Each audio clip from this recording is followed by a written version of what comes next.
Let's talk about the running subcuticular stitch. So for this kind of suture, you're gonna need some sort of monofilament. In the OR, I've seen the residents and surgeons choose like a monocryl. The krill essentially absorbs in the body, right? And the mono just means that it's a monofilament, so it's just one sort of strand, like a fishing line type of deal, right? And that's good because it's going to be underneath the skin and you just want it to absorb within the time period that it takes for the dermis to come together. But here's some key points. So we're going, it's hard to describe in this model, but we're really going underneath the skin. So we're just going to pretend like this is the skin edge and we're just going to try to go underneath here. What's really hard to appreciate is not buttonholing the skin. That's really a problem whenever you're doing the stitch where maybe you go in, but you kind of come out there, as you can see, and then you kind of come out through the skin. And what that kind of causes is a big old dimple in the skin. So you want to avoid that at all costs. And that's what's hard to appreciate in this model that I have, but I'm going to do my best here to really just show you the technique. The way I've seen it done in the OR here is the first stitch is really just a deep dermal stitch, kind of like to anchor the stitch. So we're going to pretend like this thing came right underneath the dermis because you want to come out at the dermal epidermal junction. So we just have to pretend here. And after you do that, you're going to go ahead and sew that together. So you're going to create your first stitch here.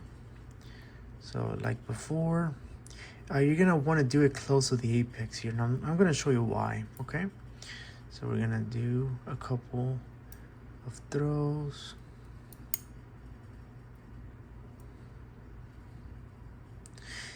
Now you're gonna raise up the tail because that's what I want the person cutting my suture to cut, right?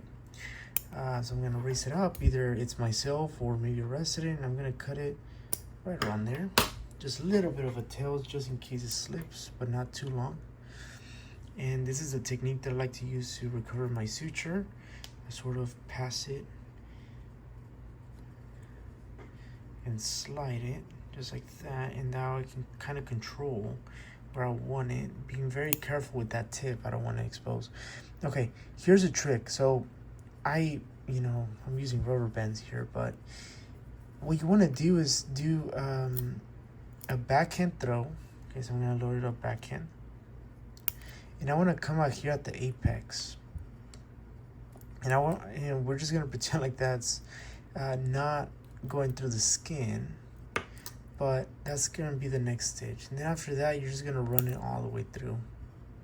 We're here at the apex, and hopefully someone's gonna help you sort of pull on the string as you're suturing, but you kind of want to make these edges here tight. So this is the idea. With your needle drivers, you're gonna be using some Adsons, right, with teeth, and you're gonna grab it at the edge of the epidermis, sorry. You're gonna grab it and sort of reflect, and you want to pull the skin taut, and you want to grab it where you want the needle come out. So we came out here, right at the apex supposedly. So we're just gonna start on one side. It doesn't really matter. I'm gonna pull the skin tight and come out there, reload the needle close to where I made that pass. Let me go ahead and do this. Okay, so I'm in this configuration, right? So either I could take a bite here, or I could go a little bit back. What you don't want to do is go a little bit forward because that's going to end up kind of bunching up the skin edges together. So I'm going to take it right around there, and I want to come out somewhere around here. So that's where I'm going to grab. My Adsons are going to be at the side where I come out, and I'm going to go in here, and I'm going to scoop it up gently, just making sure that I'm not buttoning behind here, and repeat. So grab it here, reload, pull the skin tight. If someone's helping you, you can lightly sort of pull on the suture here, bring those edges nice and close together. Someone can help you like this. They can pull the skin edges, this skin edge that way, so you can grab it here. And again, you're gonna come out. I went in here, so I want to come out right here. I'm gonna pull the skin edge tight, I'm gonna bring that suture through like so.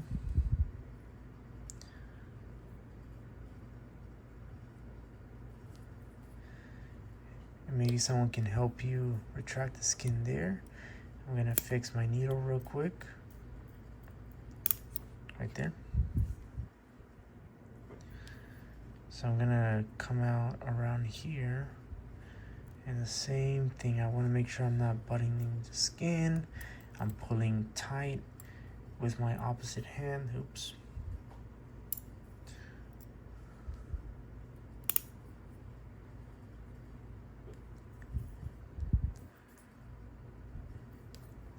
Since this kind of stitch has a lot of memory, it's going to be a little bit difficult at first to get it exactly where you want.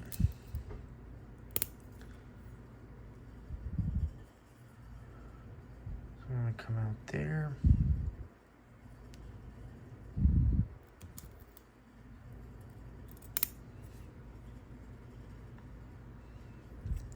Alright, so once you're at this point, you can go ahead and do one last throw.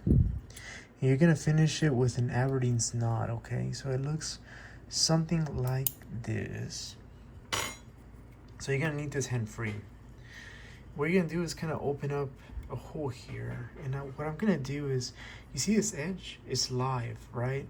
I'm gonna go ahead and grab this loop and let go of this one completely. So this loop here in my left hand, I'm gonna let go of it and grab this one, and that's gonna be my new loop. So I'm gonna go like this.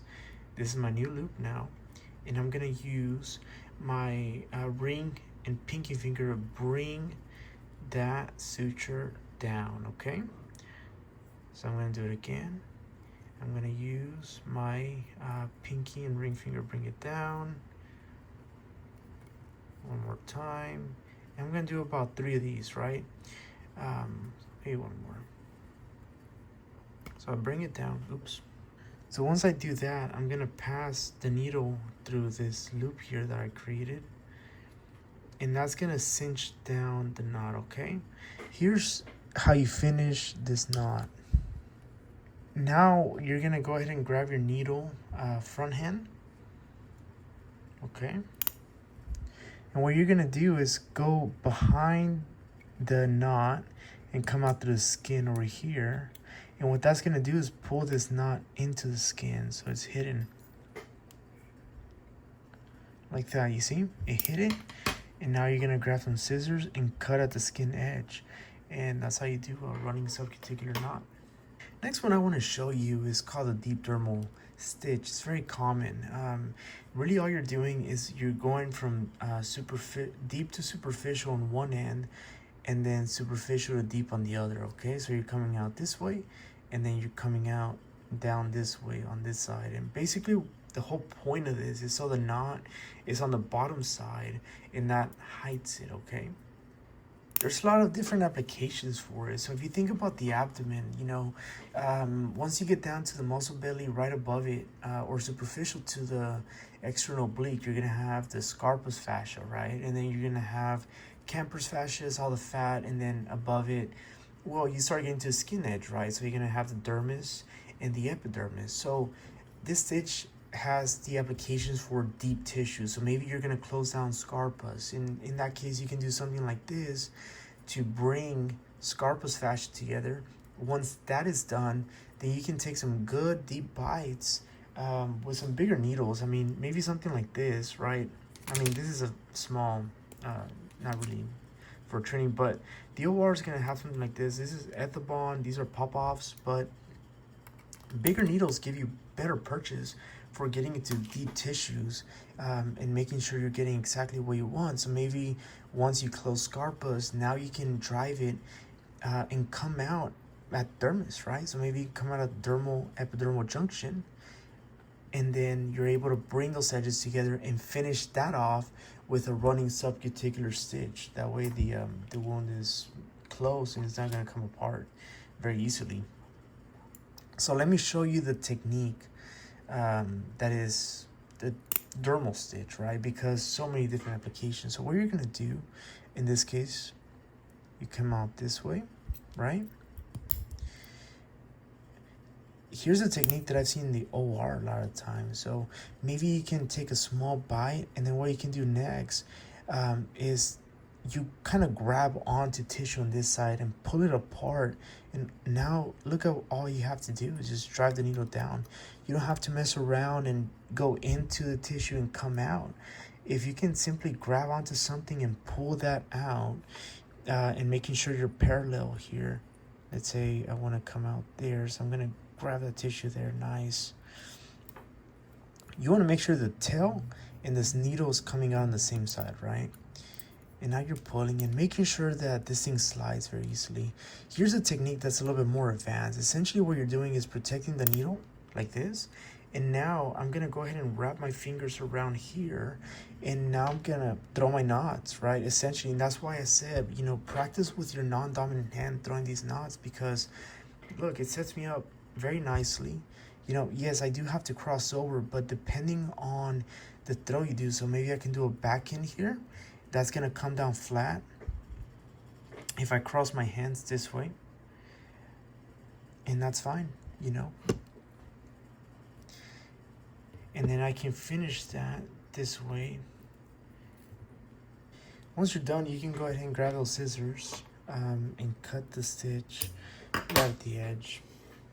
So I'm going to do another one just for demonstration purposes. So you want to invert the edge. You want to make sure you're grabbing onto the tissue that you want to grab onto. So maybe I just want to grab onto the inside of the two bands. Let's just go ahead and do that. And then I want to come out on the other side, making sure my tail's on the same side.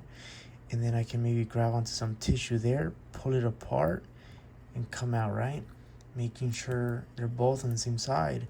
At this point, you can protect your needle, like so. And that's going to set you up pretty nicely, making sure that you're grabbing the string, you know, proximal to this edge, because if you pull too hard on this thing, the needle might come apart and you might need it for later purposes. It doesn't really apply to these because these are designed for, you know, for this to come off. So you just do one throw and then take it apart. But you want to keep throwing knots and you want to make sure that you're good to go. So let me go ahead and throw some here.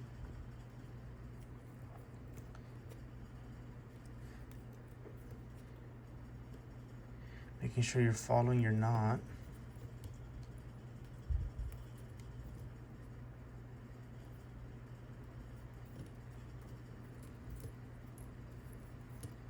Right? And then you're going to bring those both edges together, so if you're cutting or whoever's cutting knows where to go. And that's pretty much it. The idea is that this stitch is supposed to go underneath, so it's supposed to be somewhat hidden.